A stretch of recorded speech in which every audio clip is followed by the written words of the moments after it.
imagine that we've got an acute ankle or foot injury and we suspect that there may be a potential fracture there. What are we going to do in terms of making sure we clear any bony injuries?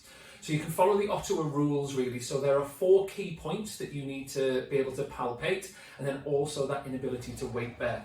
So the points that you want to go down, you've got your postural lateral edge of that fibula, or that posterior edge. You're likely to go about 2.5 inches up from that lateral malleoli, which equates to about 6 centimeters. What I tend to do is almost work my way up. So I sometimes go from almost the anterior portion here and work my way around all the way along that edge. I'll then come down that same route almost over the line of that fibula back into here. Now, the majority of injuries lateral ankle-wise tend to occur with that syndesmosis and ATFL. So normally, as soon as you drop into this bit coming off the bone, it's often tender, but that isn't bony. Make sure on the bony bit. Coming down from that lateral malleoli, what I do is drop onto the calcaneus and then just slide forward until I hit that 5th base of the metatarsal. So what I'm going to do there is thinking about that peroneal brevis coming into this region.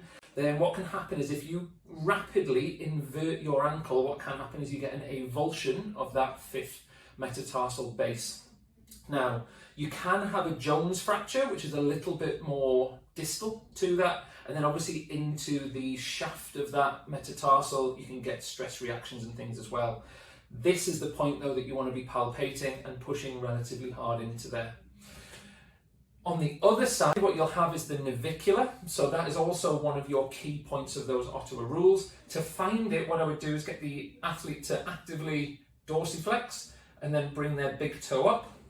So by bringing the foot into dorsiflexion, we get that tibant tendon. By bringing the big toe, we get that extensor hallucis. And basically what we're doing is we're finding the point between those 2 tendons, get them to just relax off so the tendon stops sitting proud, and then almost palpating straight into that region. I've never seen a navicular fracture ever in all of the traumatic stuff that I've seen. You may want to come into that position and you may want to come underneath as well.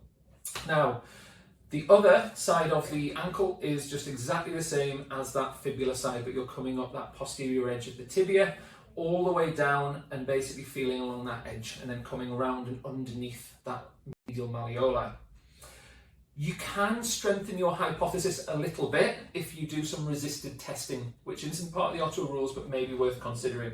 So if you resist eversion, so you push out this way, what you'll get is a little bit more of that peroneal brevis. So if that's attaching down into that 5th metatarsal base here, what you might find is that creates some pain. You're almost separating the 2 little bony structures that are there.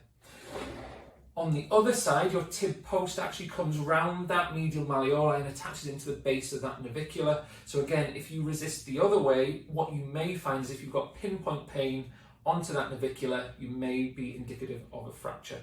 Again, any bony tenderness that you have on this, that is an immediate onward referral to A&E for imaging, particularly X-ray, to clear any bony injury.